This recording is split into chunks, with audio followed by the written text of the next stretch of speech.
Gadis di Riau 9 tahun jadi korban nafsu bejat ayah tiri, ibunya ikut terlibat.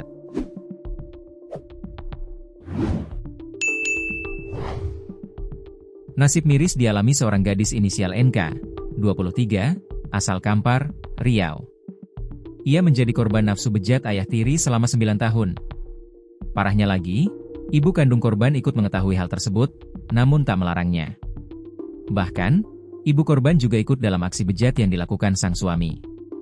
Kisah NK itu akhirnya terungkap setelah ia ditemani sang bibi melaporkan apa yang dialaminya ke polisi pada Sabtu, 17 Mei 2025. Diketahui, NK yang kini berusia 23 tahun warga Jalan Men 3 Kampar Desa Lipatkain Selatan Kecamatan Kampar Kiri jadi korban nafsu bejat ayah tiri dan ibu kandungnya selama bertahun-tahun.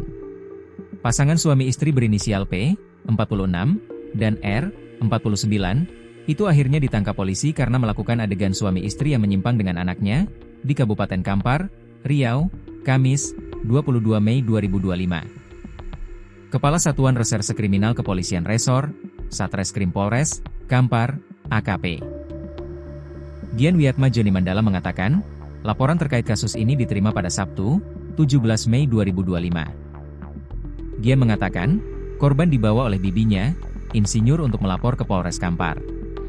Insinyur mengetahui perbuatan PN dan RN setelah mendengar cerita dari korban. Korban menceritakan nasib yang dialaminya kepada Insinyur melalui telepon. Insinyur yang berada di Jakarta segera datang dan langsung membawa korban ke Polres untuk melapor. Setelah mendengar seluruh cerita korban secara detail, bibi korban langsung membawa korban ke Polres Kampar untuk melapor, katanya dalam konferensi pers, Kamis, 22 Mei 2025. NK mengaku telah menjadi korban pelecehan seksual sejak 2014. Kala itu usianya masih sekitar 12 tahun. Berlangsung hingga 2023. Artinya, jadi pemuas nafsu ayah tiri selama 9 tahun atau sampai ia berusia 21 tahun. Kasat Gian menguraikan bagaimana PN memperlakukan korban. Tepat suatu Sabtu pada 2014 itu, PN mulai melakukan aksi ruda paksa saat korban tidur sendirian di ruang televisi. Setelah melampiaskan hawa nafsunya, PN mengancam NK agar tidak memberitahu perbuatannya kepada siapapun.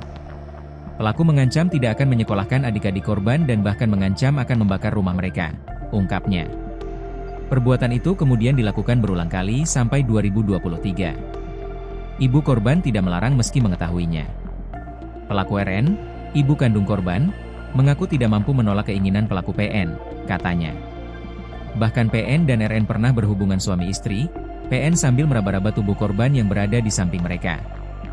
Menurut dia, uraian tersebut berdasarkan fakta yang diperoleh dari penyelidikan dan pemeriksaan saksi-saksi. Penyidik langsung melakukan penyelidikan setelah laporan diterima.